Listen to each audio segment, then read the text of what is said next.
Howdy folks.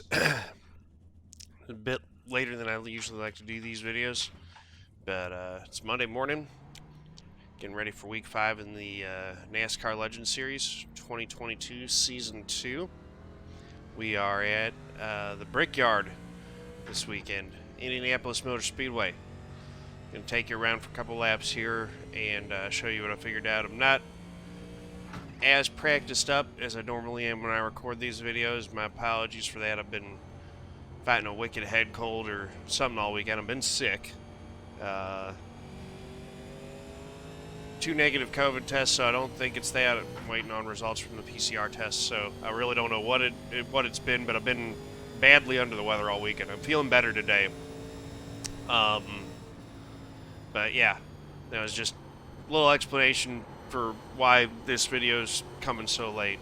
But I did want to at least get a few laps in here and kind of show you guys what I think would be a decent line around Indianapolis, at least get you started.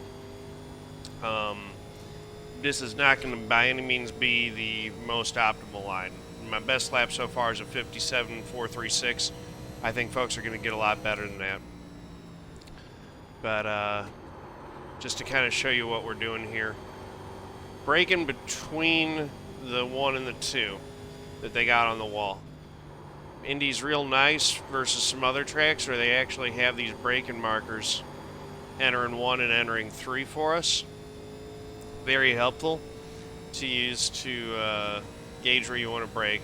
So you want to spot the 3-1, fly past that, go past the 2, and then you want to brake in between the 2 and the 1. If you get to the 1 and you haven't started braking yet, you're probably too late. You're going to sail off real deep into the corner.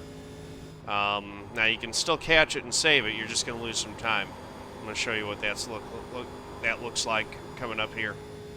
This lap right here wasn't super fast, although actually Sector 2 we actually went a little bit quicker than we did on our optimal, so bring our optimal time down a little bit. But here, this is what braking at the 1 looks like going into turn 1. You can see it's just a little bit too late, but actually, given how well that went with a little bit harder braking, you're probably going to want to brake pretty close to the 1.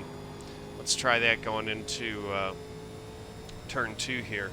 See if we can get a little bit deeper than what I've been doing. So past the 3, past the 2, and then before the 1, generous amount of brake, get the turn in, and you can see there. So maybe at about the 3/4 mark between the 1 and the 2 is a good idea. You know, 3/4 of the way past the 2 to the 1 is about the latest point you want to brake. That seems to be pretty good. You're going to want to stab at it, give it a fairly firm amount of brake, and then bleed off like we talk about doing in these cars to get that trail brake. You see how that's actually setting up pretty nice. Now I got a little bit too much apron there and spun the car, which you don't want to do. I'm going to reset, try that again, see if we can get a better hot lap time down. But that's the basic line you're going to want. I haven't tried shifting. I don't know if it's going to work. I don't think shifting will be optimal here, but it's possible that shifting could work. The other thing you're going to want to be mindful of is taking care of tires. That was like 3 laps, and I used up almost 10% of my right rear tire. So you run that out, you could get, 30 laps maybe. I think that's right. Out of a set of tires. So you're going to want to pit around halfway, lap 20. It's a 45 lap race, so lap 23 to 25 you're going to want to make your pit stop. So you want to make sure you at least get the tires lasting that long. I'm running right now at 42% brake bias. One thing you can do if you find you're wearing your rear tires more than your fronts is you can put a little more front brake bias in than that. If you want to try to balance that out. I actually did that at Darlington last week.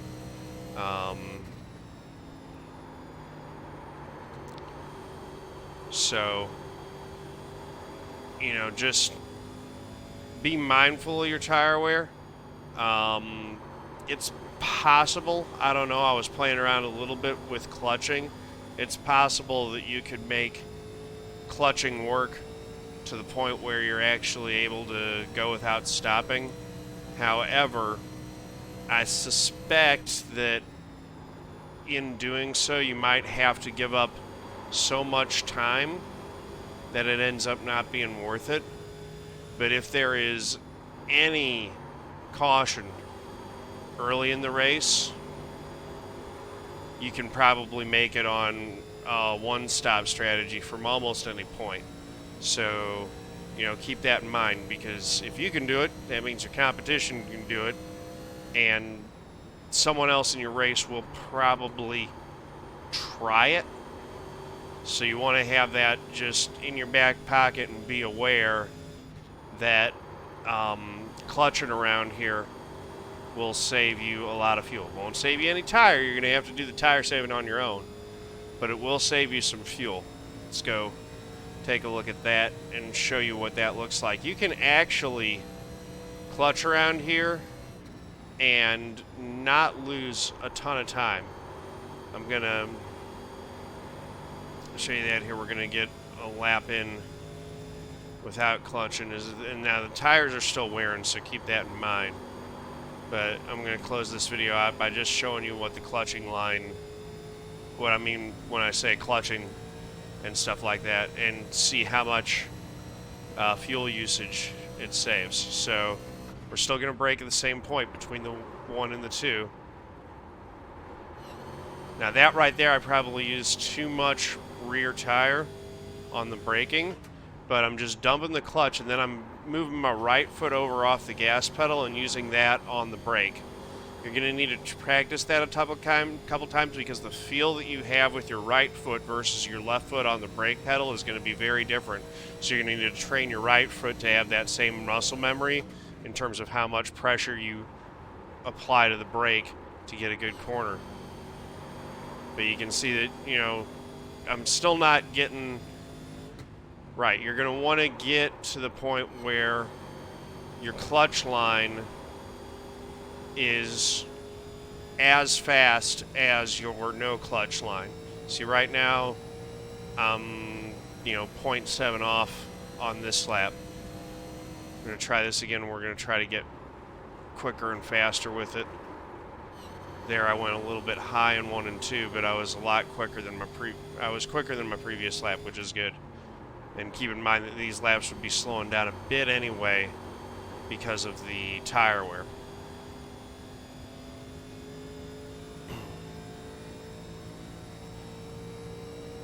But now watch if you can see the caps, watch the fuel level when I'm doing this. You can see when I've got the clutch engaged, the fuel level isn't dropping at all. As soon as I pick up the throttle again, fuel level is dropping. But all that time where I've got the clutch engaged, no fuel is being used. So it's functionally the same as dropping it into neutral, and it just allows you to save a lot of fuel. You'll see that the fuel usage comes down. You can get that down pretty substantially versus, it was a 0.58 when I was running normally. We do a few laps of this, we would see exactly how much it is. You got a 22-gallon fuel tank, 45 laps, so you're going to need to get just under a 0.5 on fuel usage, I think, in order to make it all the way, right around a 0.5. If you 22-gallon tank, if you're using half a gallon per lap, you can make it 44 laps. So you would need it to be right under that 0.50 on consumption in order to make it the full race length. Again, I think you're going to have to give up too much lap time in order to get that much savings. But going with, anything less than that, you get down to where it's just 40 laps instead of 45, you can get yourself into a 0.5 0.52 to 0.53 probably pretty easily doing this. So again, practice it to the and get to the point where you can do it and keep roughly the same lap time that you do without clutching. You should be able to do it. The engine braking helps a lot, but you know, you can just use a little bit more brake to slow the car down as long as you're being careful, and you should be able to run a similar lap time, because lap time here is much more about where you're picking up the throttle than getting every little bit of braking into the corners. So as long as you make sure that you're still picking up the throttle when you're supposed to and getting a good drive off the corner, even with clutching and saving all the fuel that you do on corner entry, you should be able to get solid exits, maintain straightaway speed, maintain pace, even while saving fuel. That's what you're going to want to know how to do.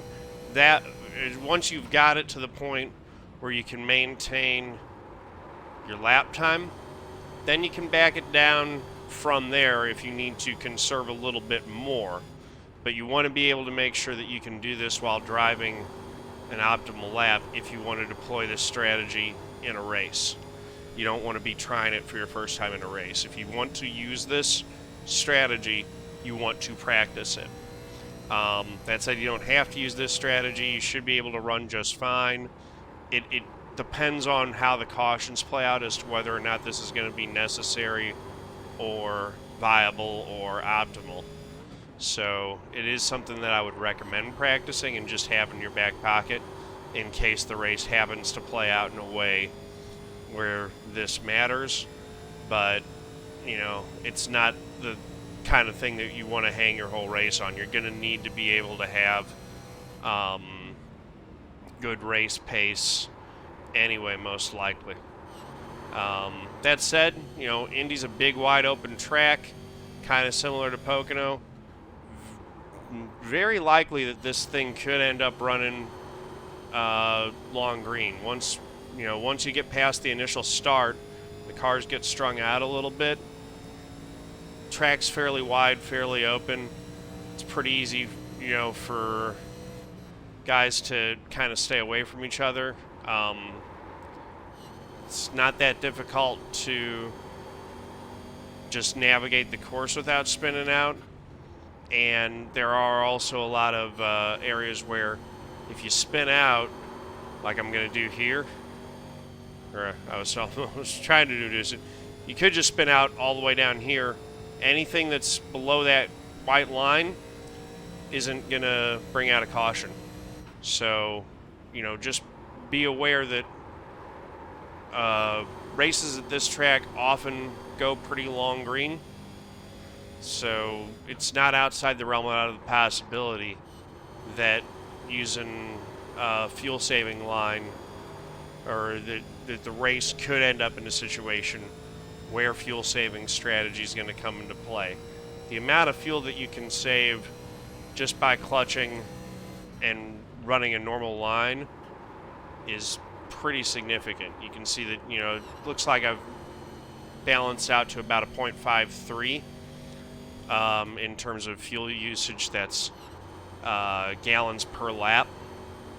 So I'm using about 0.53 of a gallon per lap, where I was using 0.58 of a gallon per lap without clutching.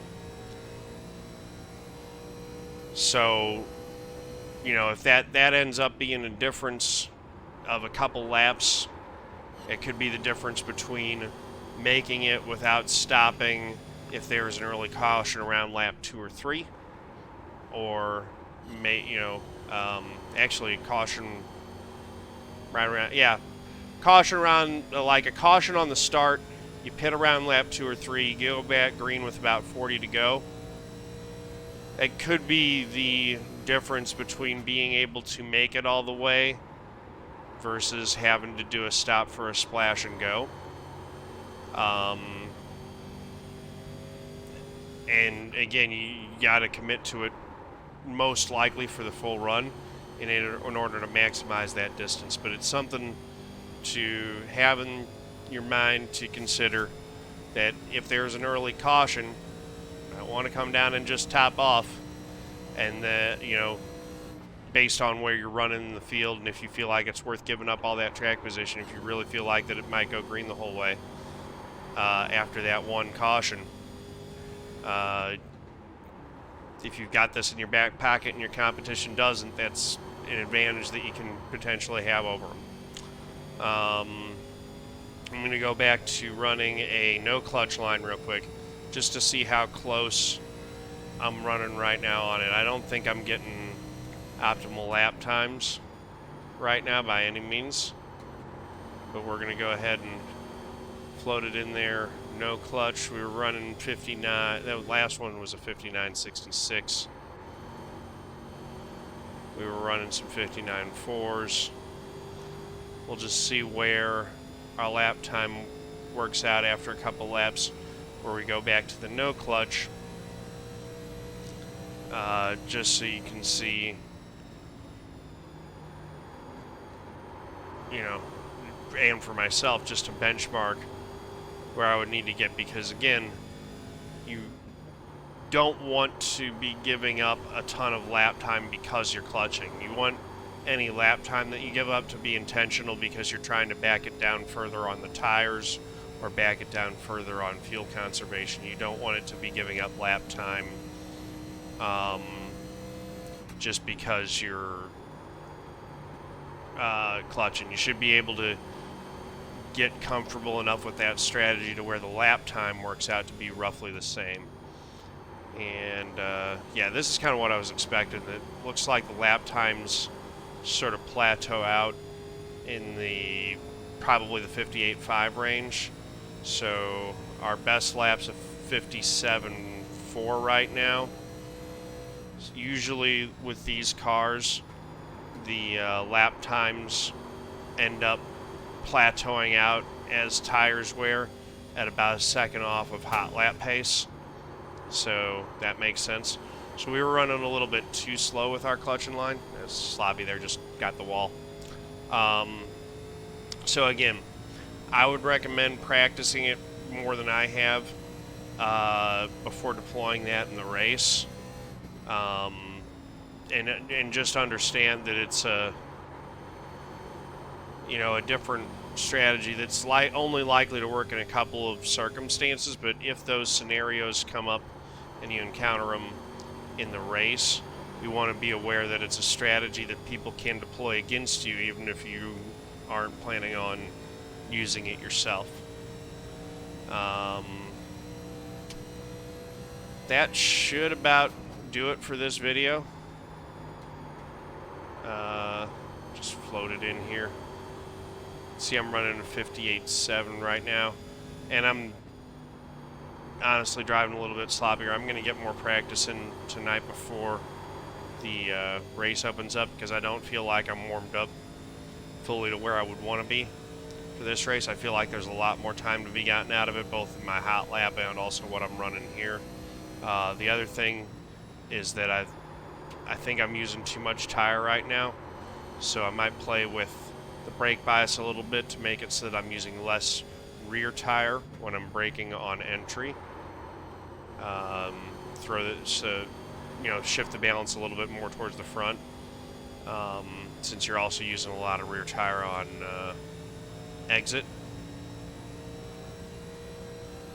I'm gonna pull in here in a second, and I want to show you how much tire I've used over the course of this run. We'll do a little bit of math and see how bad a situation I'm in on tire wear with this type of run. Pit road entry here, you just want to make sure that you're braking in a straight line to get down into there. And you can even be, as you saw there, I was a little bit over the speed limit, but brought it down under as I was braking in.